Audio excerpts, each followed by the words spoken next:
this is a different one. We've got to, it looks like this. We want to make sure everybody has. Wendy, just sign in right How there, about you guys? grab a seat, and then get a packet, and you can start, okay? No problem. So you'll need one of these. Also, I ask that everyone sign in here, and we'll just pass the sign-in sheet around. It's really important that we get everybody's contact information. The goal being that after today, I can send you the materials electronically, so to help in your efforts. So I ask that you please sign in, and if possible, give both your email and a cell phone number. These will not be given out, but it's just a way that I can check in with you, or you can reach me effectively. And then I want to introduce really the agency in our area, LA Family Housing, that coordinates all of the housing work in our region, otherwise known as a spa. But it's not the kind that you go in and, like get massages at. It's a service provider area. We're in Spa 2, and we are so fortunate to have with us today Chris Freed, who is the Director of Operations. No, what do I call you? That's okay. Executive Director for something. I'm the Chief Program Officer. Chief Program Officer, I'm sorry. I apologize. He's an important one. Okay, Chris Freed, Chief Program Officer from LA Family Housing, and Jonathan Miller, whose title? Director of Location. Director of Location. And he's here today to share with us about how LA Family Housing coordinates housing subsidy programs so that we can learn how to increase the availability of housing by talking with our networks of people that we know about these programs. So I think what we'll do is turn it over to Luis. Did you want to say anything before turning it over? No, except for thank you, everybody. We're trying to empower the neighborhood. That's the biggest complaint that from the social services side that we always get. It's like, what can we do? How can we help? And that in itself is difficult. And at this point, this is a system that you can be effective in our own neighborhood. So, Jonathan, I'll turn it over to the expert. Just one word on logistics. We do have some light refreshments. There's water.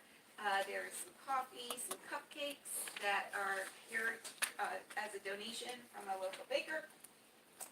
Restrooms are through this door. Please feel free to move around the room as you need it. Oh, Enrique, I'm sorry, I didn't lift you up as well.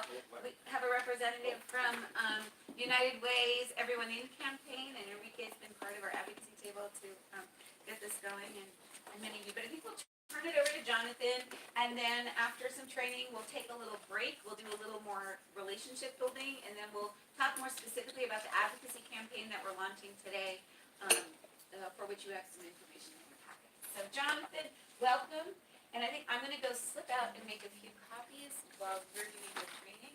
I think that's all set up. All right, great. Well, everyone, thanks for showing up today. Stephanie, thank you, and Louise, thank you, and Andrew, who can't be here. Thank you for putting this event together. And really, to Louise's point, we're here today so that we could talk about ways that you can get involved to empower the neighborhood and make it so that this is how people who just see this on the street every day can actually know, like, how can I play a part and really enter this. So the way that my presentation is going to work, I'm going to give you a little overview of what the homeless problem in Los Angeles looks like as a whole.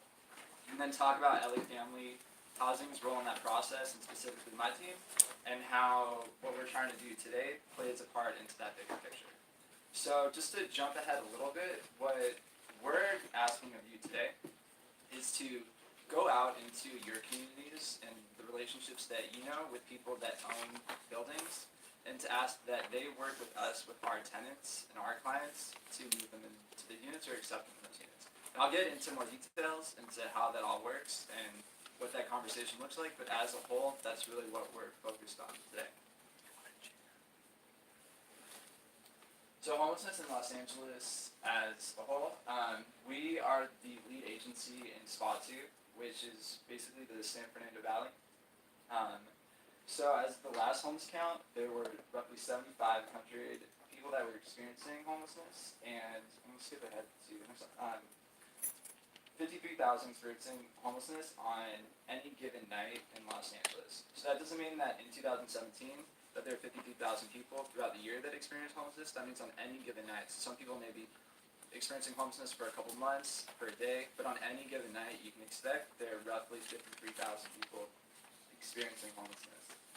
And the thing about Los Angeles and on homeless count that is especially tragic is if you look below, 40,000 of that number is unsheltered, meaning that they're living in a place that is not meant for habitation. They're sleeping in a car, they're sleeping in a park, and like look outside today, it's not always sunny and warm in Los Angeles. So despite the fact that we actually do not have the largest homeless population, due to the lack of shelter that we have in Los Angeles, we actually have the largest unsheltered population of homelessness. And as a result of that, roughly 800 people die each year from being on the streets. So what have we done? So in 2016 and 2017, the voters of Los Angeles have passed two measures, Measures H and Measures HHH, which opened up roughly $4 billion of funding for affordable housing buildings and for services with that. So over the next 10 years, the goal is to have 10,000 new units of designated affordable housing be developed, and then services that our agency provides and others, like case management, employment services, addiction treatment, to work with those clients so that they have a place to stay and have really the network around them to be able to stay housed and thrive. The problem is that it takes a long time to build. And so despite the fact that we have put this bond measure in place that is the largest of its kind in the history of the country, it's still going to take 10 years, a long time to build those units, and we have people that need our help right now. And the main issue that our numbers are this high is the lack of housing that is available, that is affordable. So agencies like ours throughout Los Angeles have actually moved in 33,000 people since 2013 into permanent housing. So this is not just a shelter, this means either an apartment or a house or some sort of stable long-term housing solution. And the problem is that despite that huge effort, 2017 alone we moved over 16,000 people into housing, is that the housing prices keep rising. And so as fast as we're moving people in, people are falling into homelessness. So LA Family Housing has many different programs that we do to work with people that are experiencing homelessness at different stages in their journey. So the first thing that we have is engagement, and these are people that we're working to get people connected to homeless services in the first place. So a lot of times people don't necessarily know what they're eligible for. There are people living on the street that may have been on the street for 10, 20 years and are hesitant about connecting with an agency like ours. So we go out, we build relationships with them, we really try to get them connected so that they could start working with all the services that they're eligible for and that are available for them. We also have crisis and bridge housing, so that's essentially like your homeless shelter, a place that is not a long-term solution, but some way of getting people off the streets in the interim. And then housing navigation and housing location, which is what we're going to focus on today. But that is really the process of getting people into housing and into a permanent housing solution. So not just figuring out where they're going to stay tonight, but get them back into a place that is meant for someone to be housed in, and for hopefully they can be housed on a permanent basis. And then once people are housed, we provide housing stabilization services, which is really case management. That we're not just looking to put someone in housing and walk away. We want our people to succeed in housing, and so we provide them with the clinical support that they need throughout that process. And then permanent support housing, which is designated long-term housing. This is often for people that have severe mental health issues that would not be able to retain housing on their own, either from not being able to work. And so we have designated units that are a permanent subsidy that for the life of the client living there, they will be able to live in the unit. And so LA Family Housing and many of the other agencies in Los Angeles work off this model of housing first. And really the idea is that, so people are homeless for many different reasons. And the approach that we have is that there is not a single issue that you have, whether it is substance abuse, a mental health issue, a lack of employment, that will not be much easier to fix once you're in housing. If you're trying to get clean, it's much easier to do that if you have a place to sleep at night. If you're trying to get a job, if you have a place where you can shower in the morning, you can get a good night's sleep every night, it's going to be a lot easier to get that job. And so we don't want to wait until everyone has everything perfect before we can move them into housing. What our housing navigators do before moving them into housing is to sort of project out of what their income could look like, and then move them into a unit that when we step away with our rental assistance, with our case management, they'll be able to sustain that on their own. But we want to first get them into that unit and provide the financial subsidy on our part while we work with them to get back on their feet and sustain that for long term. So this is not a specific program or policy, but it's really a philosophy that our agency and the others embody. And it's about also really understanding that this process, for a lot of people, this is a long-term process. That being homeless and being on the streets, there's a lot of trauma that happens during that time, and it's not necessarily a simple process of you're back into housing and all your problems are solved. That we need to be working with you on the long run, but we need to get you into housing as quickly as possible. And so along those lines, we don't screen out who we work with. So it's not that you have to have a certain amount of income, that you have to be free of substance abuse. I already said this, but really that we don't put those barriers in place. We're trying to serve anyone that we can that's eligible for our services, and that we can help in this process.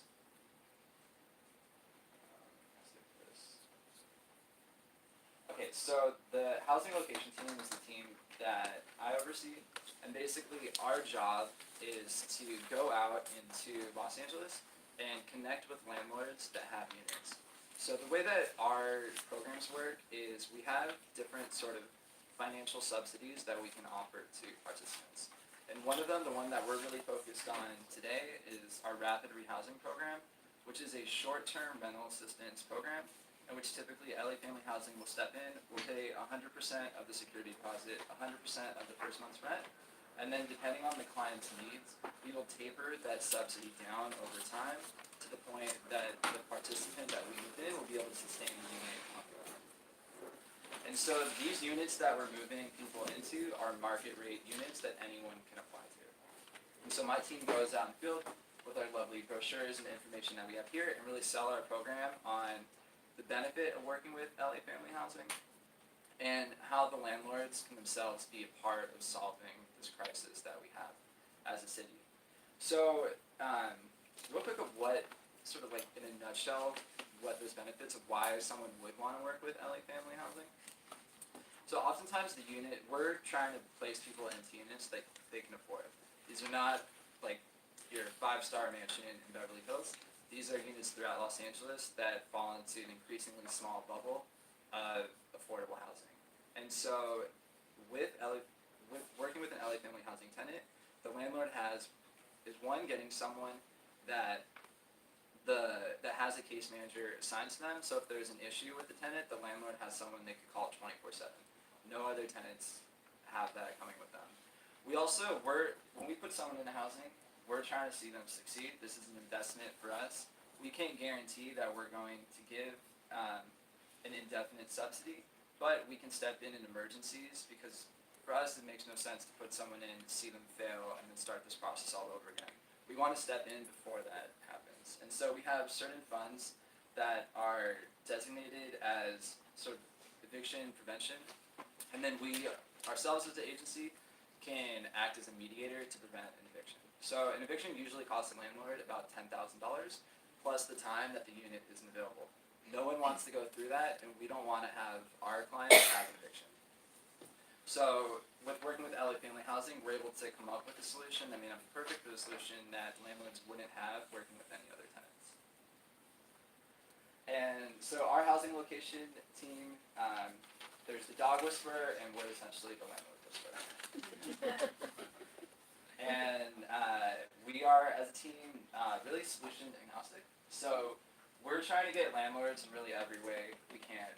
We do door-to-doors where we literally go into neighborhoods and just knock on doors, introduce ourselves, try to sell the program or start that conversation. We have meetings with developers, management companies that will cold call and give a pitch. We've even gone to eviction courts, and because landlords are there, we know that the tenants that they don't want to go through that process again, and it's sort of an opportunity for us to both work with participants there that are now becoming homeless, or at least housing unstable, and at the same time work with landlords and sell them on how this process can be better if they're working with LA Family Housing.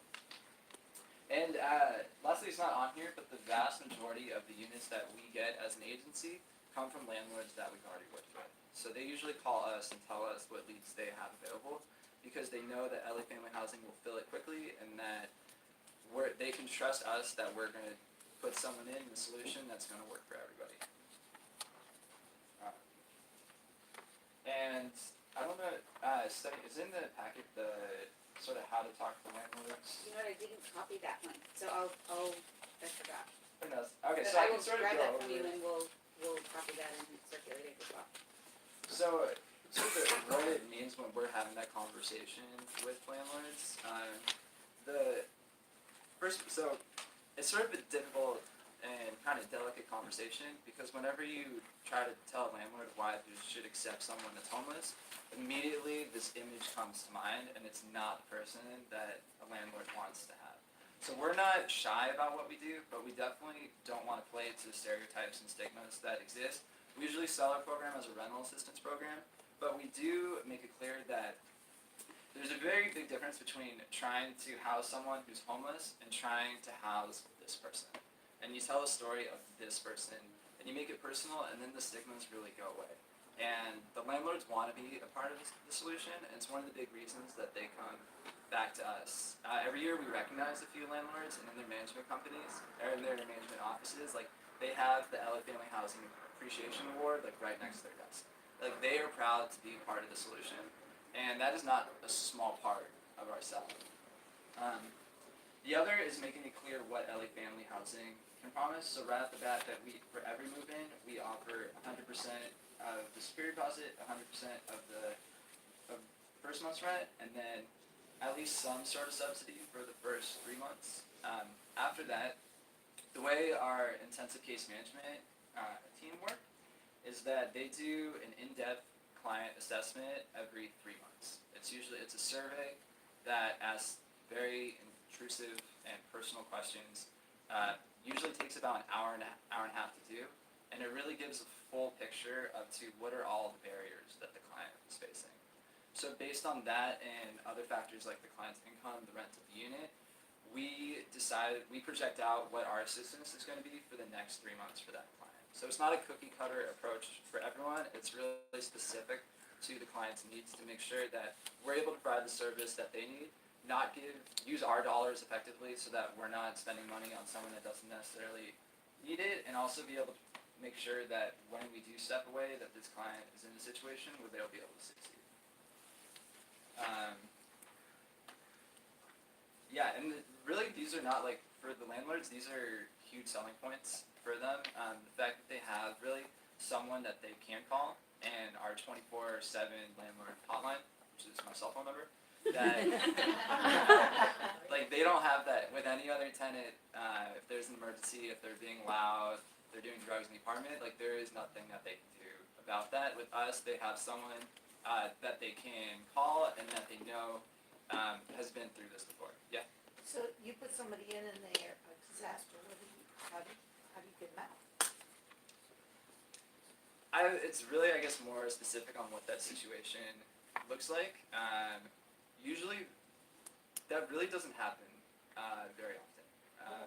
Yeah, we're pretty good about, if we think we want to keep these relationships with landlords, and so to us, it's not just about that specific unit, but that relationship might be 20 units a year. We have sometimes we move 10 people into the same building in 1 month. So for us, we sort of try to pre-screen that and make sure that that situation won't happen. But if something like that, they are a disaster and it's not working, we step in, we have a conversation with the landlord and the tenant, find out really what the full picture of what that looks like, and then come up with some sort of solution that works for everybody. So like if moving that client out of that situation is what's needed, like we'll work and see where we can put them. And then I guess it also depends on like what specifically is in the lease. And So I can jump in here a little bit. So as Jonathan was talking about the dog whisperer, I've always called it the landlord. Did you call it the landlord whisperer? I missed that. Yeah, the dog whisperer, the landlord whisperer. So his team are the landlord whisperers. So they're like the case managers, if you will, of landlords. We have a whole other team that's a stabilization team, and they are the whisperers of the participant. And so so if the landlord has an issue, they're going to their trusted one, right. and then the client will go to their trusted one, and then these two guys help to mitigate or mediate the issue. If the issue cannot be mediated, there's no guarantee, because we cannot, after 28 days, we cannot force the person to leave, but usually the person also does not want an Right, eviction, and so if exactly. we have a solution for the person Yeah. trying to move the person out, so it's not gonna work. There hasn't really been a time yet, maybe one, in all the years that I've been doing this. I've been with LA Family Housing for my entire adult life, which is a long, long time. And so, we rarely have an issue where it leads to us having to move somebody out, but if we do have to move somebody out, we really haven't had an issue with that. Yeah. They'll move, we'll move them into something else and make that available unit for the next person. Yeah, to be honest, fortunately there's not a lot of crises on my team, but the vast majority of them are from the landlord side, of them doing something inappropriate or sketchy towards our clients. It's really not the other way around. It's a situation like they said that, had a situation recently where we had a client that was set to move in. So we have a limited amount of family shelters, but we sort of utilize motels as an interim housing, as a crisis housing for families. And so we had a situation where we moved a family out of the motel because they were going to move into their apartment that night. The apartment had another unit next to it that was being renovated, and the construction company was basically. Assistance clients in this building. So legally, they have to accept third-party checks from us. And I mean, they has the right to be there until the end of the lease. We would defend our tenant No, I in that meant, but process. if they say they can stay until the end of the lease, but then this landlord does not want any more rental assistance tenants in here once the lease. Fortunately, I haven't experienced that situation.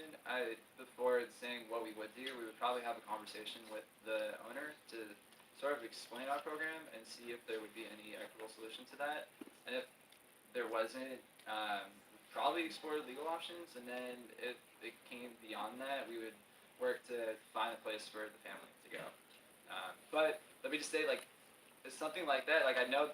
So when you're going out and you're selling these programs to people in your community, these are the kind of questions that you're going to have, largely because of that stigma of homelessness. These situations really do not happen. And I think it's important to be able to have the toolbox ready of how to answer those questions. But these are problems that really do not happen for the most part. Yeah. I actually work for LA Family Housing and Engagement, and kind of to touch on that, most of the time the rental assistance only lasts for 6 months, and in the process, the stabilization team is trying to get them to increase their income. So most of the time, the rental assistance will taper down and drop off, so that you actually aren't still, if you're on a 1-year lease, which is where the program, the basis of part of the program, then by the 6 months when your rental assistance drops off, you either increase your benefits that you're getting from like SSI or helping tap into resources, help increase employment, things like that. So if you're still on a 1-year lease, the rental assistance would have stopped because we would have helped you to build up your own resource and power to pay the bill on your own. The goal is to get them to be able to afford the unit on their own. So that would be, they wouldn't have to worry about the third-party checks. There also is likely being introduced to the California State Senate this week a bill that would prevent landlords from discriminating against not accepting tenants receiving any sort of rental assistance, whether it's Section 8 or rapid rehousing program. I mean, the back end of that is that people could always find a way around the law, right? They can play anything. But typically, if they want to get somebody out because they don't wanna receive that check, and that has happened in the past, that's happened, a lot with people turning their units, when they sell the building, they're flipping those units into condos. So there's relocation fees, the bottom line is we partner with, Neighborhood Legal Services, they will be on site with us in the upcoming year. And so, as a co-located part of our program, so they will step in and they manage that end. There's a couple of different options for the tenant, usually you have to give them at least a 60-day notice if you're asking them to leave. If you're selling the building and you're gonna turn those buildings into condos, and they have to pay relocation fees, so there's all kinds of work that happens on that end, but we have Neighborhood Legal Services on site that will be able to address that and mitigate those issues. Yeah.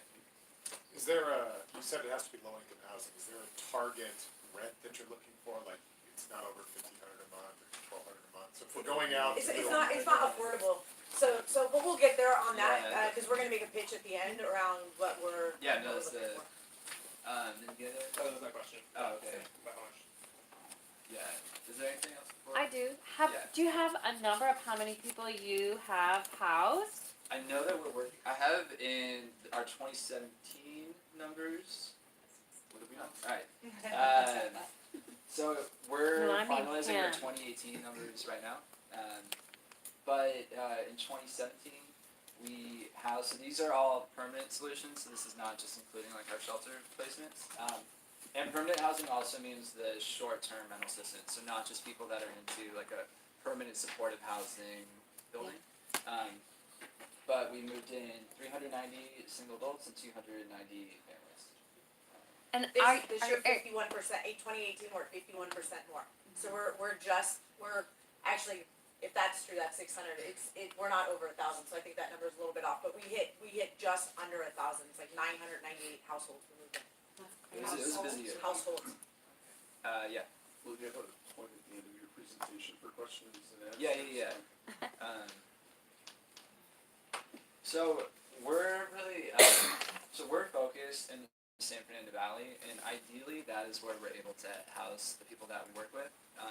Whether they're single adult or family, they usually, if this is where they became homeless, they usually have their lives around there. It's what's familiar with them. If they're families, that means they have schools there, they have their community there. But more and more, the San Fernando Valley is not becoming an affordable option, and so we're really moving people into any situation that works for them and that we think will succeed. So we have plotted here where we have moved people over the past few years. As you can see, a lot in the San Fernando Valley, and then quite a bit in South Los Angeles and Palmdale and Lancaster. Because these are growing more the last places where there are units that are affordable. But that pool is really shrinking more and more. And we have people that, for the most part, like, everyone asks for housing and housing options and housing leads within the San Fernando Valley. For a lot of people, they're moving into communities that are completely foreign to them. They're scared about it. There's been a lot of gentrification going on, but even with that, people that have lived in Los Angeles and lived in the Valley for a long time, the idea of moving to South LA or to Compton is really scary. And that alone sort of,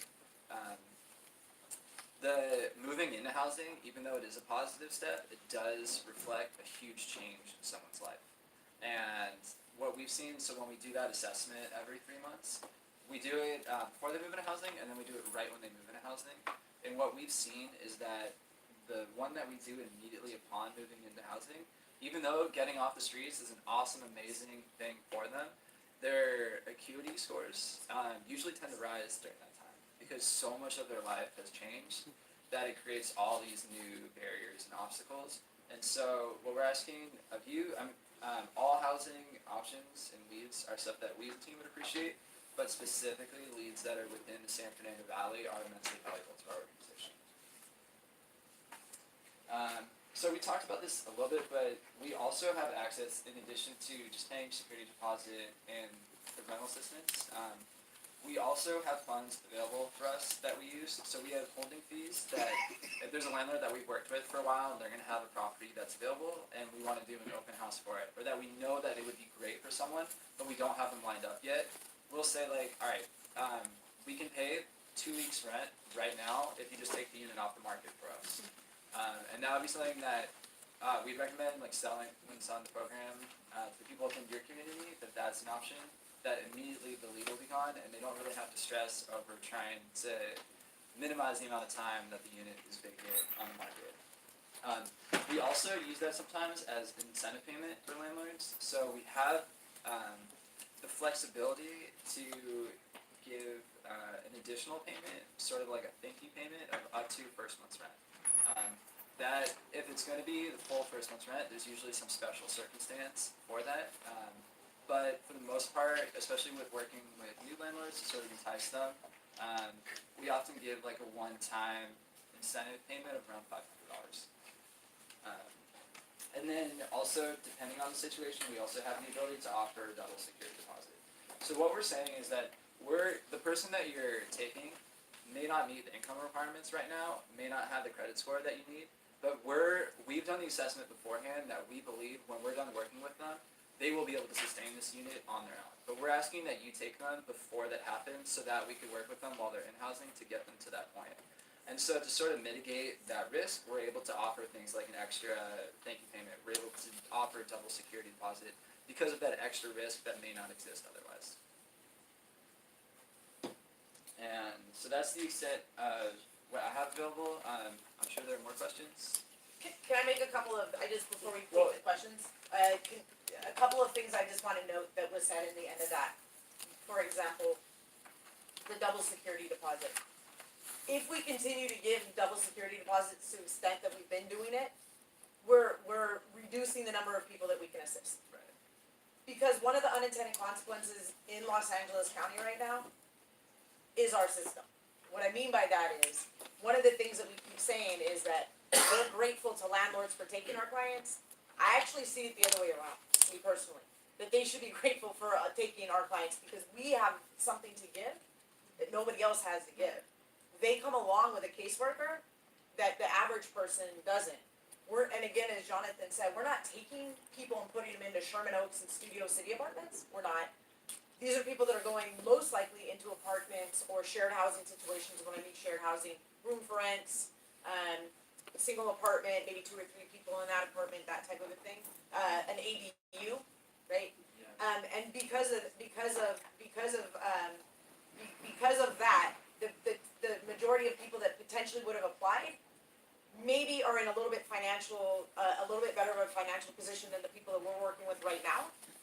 But they don't come with that backing, and our client, in our opinion, has the ability to get up to that financial component and then having a person alongside them for the entire ride. And so you're taking essentially the same risk on the 2 different people, but one comes with something and one doesn't.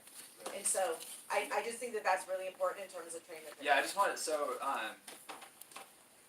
the last slide, that's really what the extent of what we're able to offer, but it is not an every time situation. And sort of to just clarify that last point, with a lot of these units, the landlord, they're choosing either an LA family housing tenant that may not quite meet the requirements, but comes with a lot of extra support, or they're working with someone that just barely meets the requirements and does not have this safety net with them. So even just that without any of the incentive payments, it often might be a safer bet to work with LA Family Housing, especially if you have worked with us before, and the relationship is equally as important to us as it is to you, the landlord. So to what we're asking for you, the units that we need the most are 1-bedroom units. For adults and families, 1-bedroom is by far the most requested, often because a 1-bedroom is cheaper than a really good deal in a 2-bedroom. And we're moving, if it's a small family, we would like to move them into the least expensive unit that is about feasible for their situation. Primarily, units in the San Fernando Valley are the most valuable, but really anything throughout Los Angeles, we are working with people, and the more that we move people into areas like Palmdale and Lancaster and South Los Angeles, the more that we as an organization establish our connection there and be able to sort of have a plan in place to be able to help people there and to know what services are there to be able to help them, since geographically it's farther for us. As far as the rent, I don't know if you're gonna, usually about for a one bedroom, within the ballpark of $1,400 is what's affordable. One of the things that we're asking is, so if there are people in your community that, let's say, own a 20 unit building or a 10 unit building, we're not asking that